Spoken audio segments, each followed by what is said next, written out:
Il-kap tal-Oppożizzjoni Simon Busuttil inqeda bil-privileġġ parlamentari biex għamel attakk bla preċedent fuq il-ġudikatura f'pajjiżna.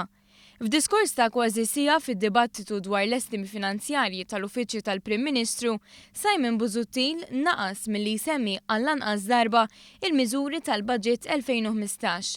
Minflok Busuttil attakka ex-membri tal-Ġudikatura ta' integrità kbira billi iddeskriva l-inkjesta indipendenti dwar sparatura li fiha kien involut kuntistabbli bħala cover-up. Il-membri li qed jagħmlu l-inkjesta huma l-imħallef emeritu Alberto Magri u l-imħalfin emeriti J.D. Camilleri u Filip Xiberras.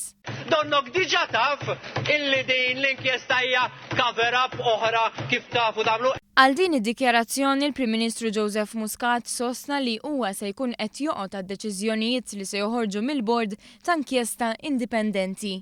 Hawnhekk niddikjara f'din il-Kamra wkoll kif diġà għamilt. U ngħidha bl-iktar mod ċar lest li noqgħod għal kull indikazzjoni, kull deċiżjoni illi tieħu din l-inkjesta nisfida l-kap tal-Oppożizzjoni li jgħidu wkoll li lest li joqgħod għal kull konklużjoni illi tagħmel din l-inkjesta.